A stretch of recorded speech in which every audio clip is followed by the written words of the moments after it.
Sir ఇప్పుడు మీరు ఒక సినిమా చేసినప్పుడు ఒక హీరోయిన్ అంటే అప్పట్లో టాప్ హీరోయిన్ నగ్మ, ఆ అమ్మాయిని పిచ్చిగా తిట్టారంట సార్. ఎందుకు సార్? ఏంటా సిచ్యువేషన్? అంటే నాకు ఫస్ట్ పిక్చర్ ఆ అమ్మాయితో ఫస్ట్ పిక్చర్. అప్పటికి ఆమె సౌత్లో చేసింది సార్? చేసి ఓకే, చేసింది, మంచి పొజిషన్లోనే ఉంది. భారత సింహం సినిమా, భారత సింహం, కృష్ణ గారు. అమ్మాయిది మంచి క్యారెక్టర్.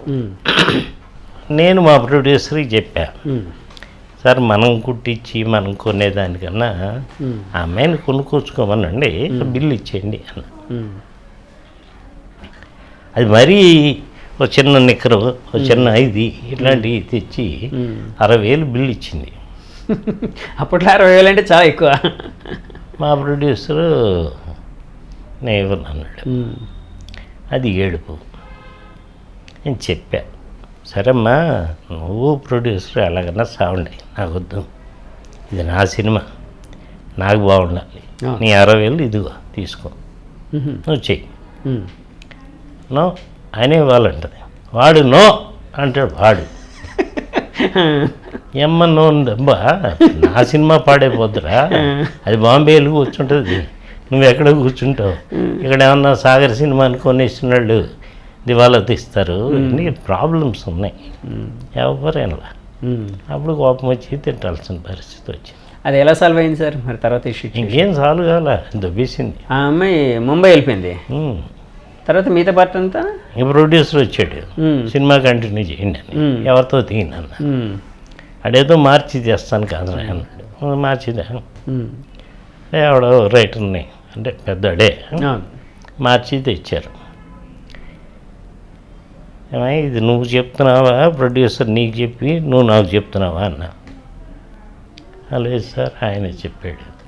ఆయన చెప్తే నువ్వెవడవే రైటర్వి, నీ శక్తికి నీ టాలెంట్ ఉందా ఇక్కడ? లేదు సార్ ఆయన అని చెప్పి పిలిచి చెప్పా. అసలు ఈ సీన్ ఎలా చేస్తారు చెప్పమని అన్ని ప్రొడ్యూసర్ని అన్నా. ఈ సీన్ వరకు ప్రొడ్యూసరు రైటర్ ఎత్తికెళ్ళి నేను నేను కూర్చుంటా, మీరు తిండి. అసలు ఏ మైండ్తో రాశారు, మీరు ఎలా అనుకుంటే అలా తిండి అని అడిగి కూర్చున్నా. ఎందుకు చెప్తున్నంటే ఎవడి పని అడి చేయాలి. రైటర్ దగ్గర ఎన్నో గొప్ప గొప్ప విషయాలు తెలుసుకుంటాం, అది అవసరం మాకు. అవునండి. వాడికి మనం నేర్తేలాగా ఆడు రైటర్కి మనం నేర్పకూడదు, ఆయన దగ్గర మనం ఏమన్నా నేర్చుకోవాలి. మనం డైరెక్షన్ చేసేప్పుడు అలాగే పాపం. సార్ ఇప్పుడు సినిమా కిల్ అవుతుంది, ఎందుకంటే డబ్బులు పెట్టేది ప్రొడ్యూసర్ సార్. అప్పుడు మధ్యస్థులు ఎవరు అనుకుంటున్నావు? భరద్వాజ, హీరో కృష్ణ గారు ఏదో చెయ్యి సాగరు వదిలేస్తే ఇప్పుడు వాడు రోడ్లో పడిపోతాడు అంటాడు ఆయన. భరద్వాజ, ఒరే నేను ఇలా ఓ సినిమా చేశా, అది ఇలా గొడవలైనా బయటకు వచ్చేసా, ఇలా ఆడి సంక్రాంతికి పోయాడు, నాకు బ్యాడ్ నేమ్ వచ్చింది, నువ్వు ఏదో రకంగా చెయ్యరా అని. సరే అని చెప్పి నేను ఇంకా వాళ్ళు చెప్పిన దాన్ని ఇంకా మన స్కూల్కి మార్చి అది చేసి ఇది చేసి చేసిన అది ఆడదు. ఓకే, హీరోయిన్ చేయాల్సిన పనులు చాలా ఉన్నాయి. ఓకే, మనం తీలా ఇంకేదో కథను నువ్వు ఇటు మళ్ళించేసి తిరుపతి వెళ్ళాలని శ్రీశైలం వెళ్ళినట్లుగా ఉంది. అక్కడ ఏదో జరిగింది. అంటే తిరుపతి వెళ్ళాల్సి వచ్చింది, శ్రీశైలం వెళ్తే కొద్ది గొప్ప కన్విన్స్ చేయొచ్చు, హైదరాబాద్ వస్తే కష్టం కదా సార్. అదే కదా కష్టం. అదే జరిగింది. Okay okay. సో ఆ విధంగా తర్వాత నగ్మతో ఎప్పుడు మీరు సినిమా తెలియ కదండి? సౌందర్య గారితో 4 సినిమాలు చేశా, ఆమెనితో కూడా 3-4 చేశా. సౌందర్య గారితో మీ రిలేషన్ ఎలా ఉండేది సార్? అంటే ఒక డైరెక్టర్గా ఆమె ఒక యాక్ట్రెస్గా ఆ రిలేషన్ ఎలాగా? జస్ట్ లైక్ నేను వాళ్ళ ఇంట్లో ఒక మెంబర్, వాళ్ళ బ్రదర్లా అని, వాళ్ళ మదర్ కానీ ఫాదర్ కానీ వాళ్ళని అలాగే చూసుకునేవారు. వాళ్ళ ఫాదరు అంజలి పిక్చర్స్లో అసోసియేట్ డైరెక్టర్. సౌందర్య గారి వాళ్ళ ఫాదర్ సినిమా ఫీల్డ్ రైటింగ్. అక్కడి నుంచి లైట్గా తెలుసు నాకు, ఎందుకంటే మా బ్రదర్ పెద్ద ఆయన విఎస్ రెడ్డి అని అంజలి పిక్చర్స్లో నెంబర్ ఆఫ్ పిక్చర్స్ చేశారు. వాళ్ళకి కనెక్షన్స్ మీద నేను కొంచెం దగ్గర అయ్యా. ఓకే, అట్లా మంచి ఫ్యామిలీ. సార్ ఇప్పుడు మీకు సౌందర్య గారికి చాలా మంచి సినిమాలు పడ్డాయి కదండి, హిట్ సినిమాలు. అమ్మదొంగ తర్వాత ఇంకా వచ్చిన మరదల, అమ్మ నా కోళ్ళ, ఆలు, ఇంకోటి ఏదో. ఆల్మోస్ట్ ప్రతి దాంట్లో ఆమె క్యారెక్టర్ ఎలివేషన్ అద్భుతంగా ఉంటుంది. చాలా ఒక సాన్నిహిత్యం, అంటే ఇప్పుడు ఏ మనిషికైనా కూడా ఒక ఆర్టిస్ట్ సాన్నిహిత్యం ఏర్పడిందంటే ఒక రకమైన అభిమానం ఏర్పడుతుంది. ఆమె అనుకోకుండా దుర్ఘటనలో చనిపోయారని తెలిసిన ఫస్ట్ టైం మీకు, అంటే టీవీ చూస్తూ ఉండగా తెలిసిందా, ఎవరైనా చెప్తే తెలిసిందా, అప్పుడు మీ ఫీలింగ్ ఏంటి సార్? నాకు ఫస్ట్ టీవీ ఏముంది, మన సొంత మనిషిని పోగొట్టుకున్న ఫీలింగ్లోనే ఉంటాం. తను ఉండుంటే నాకు చాలా హెల్ప్ అయ్యేది. ఓకే, హెల్ప్ కన్నా ముఖ్యం ఏంటంటే షూటింగ్ ఇవాళ లేదు అంటే నాకు ఫోన్ చేసి వెళ్ళేవాళ్ళు, కూర్చునేవాళ్ళం. ఐస్ క్రీము, గులాబ్ జాము కలుపుకుని తింటుంది. ఎందుకు అలా తింటావు అంటే, నాకు 15 రోజులు సాంగ్స్ లేవు కదా అంటుంది. సాంగ్స్ ఉంటే పాపం తినరు. అవునవును, అంటే ఫ్లెక్సిబుల్గా బాడీ ఉండాలి, మూమెంట్స్ అవన్నీ చెయ్యాలి కాబట్టి. అంటే అంత ఓపెన్గా ఉండేవారు. వాళ్ళ బ్రదరు అమరు, వాళ్ళ మదరు అంతా చాలా బాగుంది. ఏదో బ్యాడ్ టైం, పెళ్ళయింది, అది ఒక బ్యాడ్ టైం. అలాగే సార్ జయచిత్ర గారు, పాత తరంలో జయచిత్ర గారిని చాలా ఫేమస్ హీరోయిన్, యాక్ట్రెస్ ఉండేవారు కదండి. ఇప్పుడు తర్వాత అత్త క్యారెక్టర్ మన వెంకటేష్ గారి సినిమాలో మదర్ క్యారెక్టర్ చేశారు కదండి. అవును, ఆ సినిమా ఏదో గుర్తులేదు, ఈవి సత్యనారాయణ గారిని. హిట్. ఆవిడ చాలా పీక్ పొజిషన్లో ఉండేటప్పుడు అవును, మీరు డైరెక్టర్ కాదు అప్పటికి, కో డైరెక్టర్గా ఉండేవారు. అంటే అదే మీ లెక్కల ప్రకారం అప్పట్లో చీఫ్ అసోసియేట్ ఏదో. సో అప్పుడు చాలా గొడవ పడ్డారంటే, మీరు దిగి రాలేదంటే ఏంటి సార్ అది? ఏం లేదు, జంజాలంటే గొప్ప రైటర్. అవునండి, ఆయన సినిమాకి పనిచేస్తమే గొప్ప. అవునండి. యాక్చువల్గా జయచిత్రతో తీసే సినిమా డ్యూయల్ రోల్. ఓకే, జంజాల్ గారు దాని డైరెక్టర్ కాదు, రైటర్. ఓకే, ఆ కథ డ్యూయల్ రోల్ కదా. జయచిత్ర కొనుక్కుని పెట్టుకుంది తెలుగులో తీద్దామని. అప్పుడు మా ప్రొడ్యూసర్ వెళ్ళి గురవారెడ్డి, శంకర్ రెడ్డి అని ఉంటారు, అడిగితే నేను కొనుక్కుంది, నేను యాక్ట్ చేద్దామని. ఓకే, అప్పటికి పాపం ఆవిడ బాగా లావ్ అయిపోయింది. ఓకే, నన్ను వచ్చి అడిగాడు, ఇలా అంటుంది, తనైతేనే ఇస్తుందంట. అప్పుడు పని చేద్దాం, డ్యూయల్ రోల్ని సింగిల్ రోల్ చేసి, అంటే ఇద్దరిని పెట్టేసి తన మీద కొంచెం మేనేజ్ చేస్తానికి ప్రయత్నం చేద్దామని జంజాల్ గారితో చెప్తే ఆయన మార్చాడు. ఓకే, చేస్తున్నాం. అన్నపూర్ణ స్టూడియోలో మ్యూజిక్ డైరెక్టర్ చక్రవర్తి, చాలామంది ఆర్టిస్టులు, చంద్రమోహన్. నేను ఫస్టే చెప్పాను కాస్ట్యూమర్కి, మోడర్న్ డ్రెస్సులు అనేది కొనకూడదు. ఓకే, ఓన్లీ శారీస్ లేదా ఇంకో టైపు సంసారపక్షంగా ఉండేవి కావాలి. మోడర్న్ డ్రెస్సులు వేసి వస్తే నేను ఒప్పుకోను. అలా అంజయ్ ఉడుకులు 4-5 డ్రెస్సులు మోడర్న్ డ్రెస్సులు కుట్టేశారు. ఎందుకు సార్ మీరు చెప్పినా కూడా అలాగా, అంటే కాస్ట్యూమ్ అమ్మాయి ఫోర్సు. ఓకే, జయచిత్ర గారి ఫోర్స్ అది. వాడి సొమ్ము కాదు, నా సొమ్ము కాదు. అవునండి, మన కదా ఏం కోరుతుందో అది చెప్తాను, అంతే కదండి. అవును, ఎందుకురా నీకేం బుద్ధి లేదా, వద్దంటే చేసామంటే మేడం ఒప్పుకోవట్లేదండి.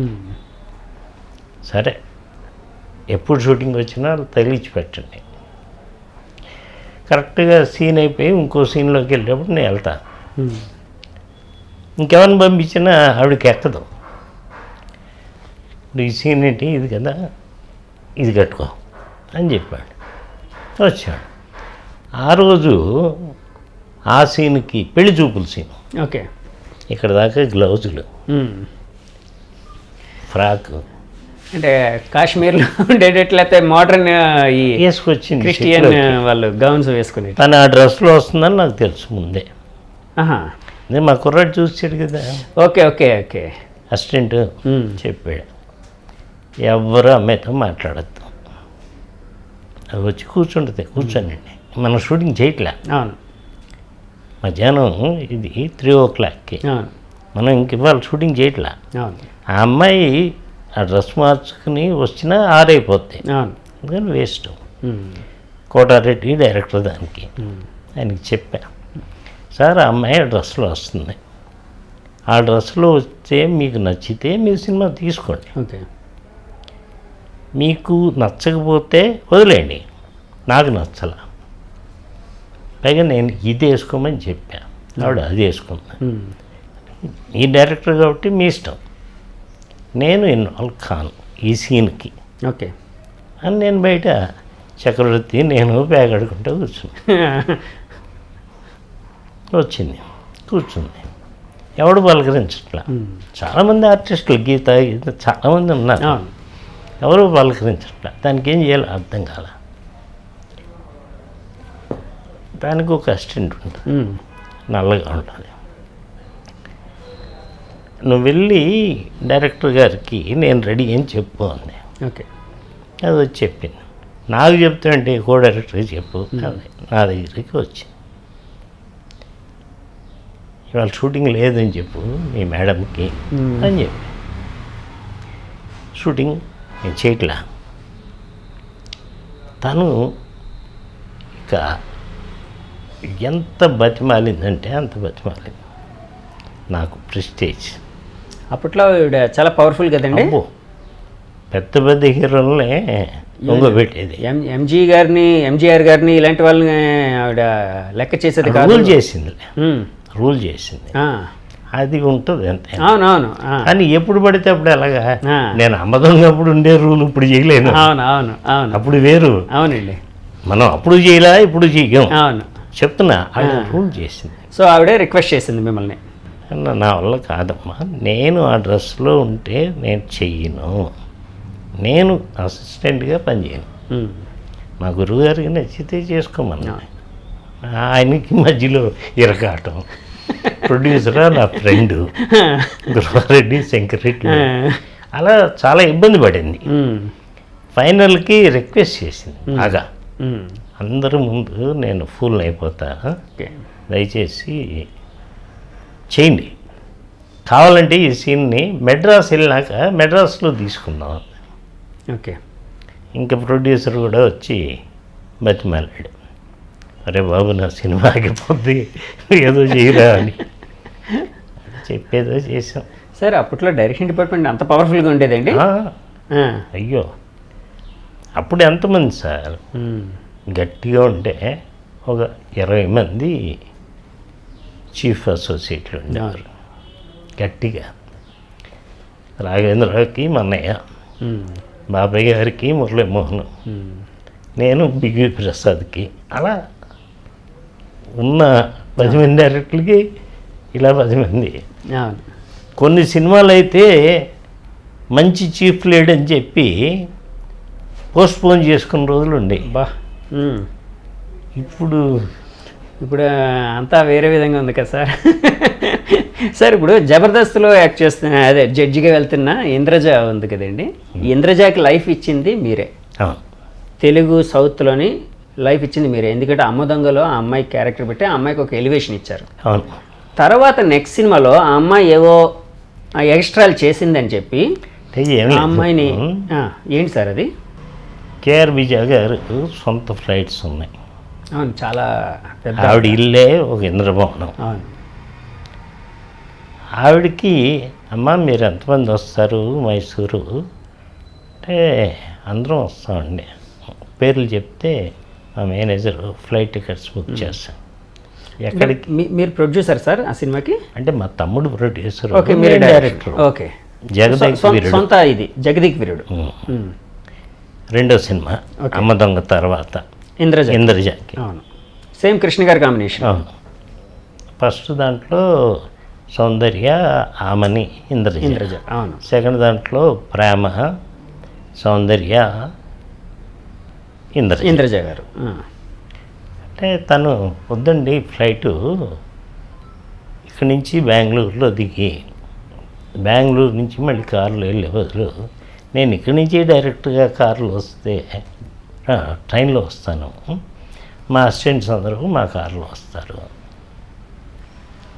నేను చాలా గొప్పగా ఫీల్ అయ్యా. మరి అంత గొప్ప ఆవిడ షీజ్ నాట్ ఆర్డినరీ. ఆ స్టేజ్ ఉండేవాళ్ళు, అంత గొప్ప లావిష్నెస్ ఉండేవాళ్ళు. నేను ట్రైన్లోనే వస్తాను, పొద్దున 6ంటికి ట్రైను, ఆ ట్రైన్లో వస్తుంది. తిని మా మేనేజర్ వెళ్ళి ఇట్లా నీకేంటమ్మా అంటే ఫ్లైట్ ఏదో అడిగింది.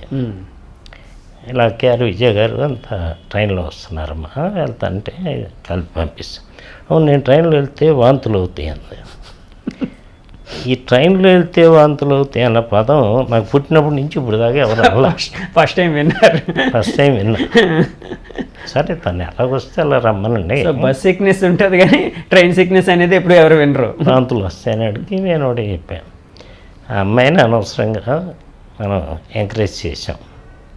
సరే దీంట్లో కూడా మంచి వేషం ఇచ్చాం. ఓకే, మనం న్యాయం చేసేస్తాం, మన నుంచి వెళ్ళిపోద్ది, మన సర్కిల్ నుంచి వెళ్ళిపోద్ది, వెళ్ళిపోయి దాన్ని. ఆ అమ్మాయితో ఎవరు మాట్లాడకూడదు సెట్లో. ఓకే, ఆ అమ్మాయి సెట్కి వచ్చే ముందు అందరికీ ఇన్స్ట్రక్షన్స్ ఇచ్చారు మీరు డైరెక్ట్గా? వచ్చింది, షూటింగ్ చేస్తున్నా, ఎవరు మాట్లాడట్లా. అలా ఎవరు మాట్లాడటానికి లేదు. ఎందుకంటే ఎవరన్నా మాట్లాడితే వాంతి చేసుకుంటుంది ఏమో, ట్రైన్లో వెళ్తే వాంతి చేసుకుంటుందట. మరి మాట్లాడితే కూడా వాంతి చేసుకుంటానికి అమ్మాయికి అవకాశం ఉంది, కానీ ఎవరూ మాట్లాడదు. అలా వారం రోజులు షూటింగ్ చేస్తున్నాం, ఎవరు మాట్లాడుతున్నాం. ఓన్లీ నేను, మా తమ్ముడు కెమెరామెన్.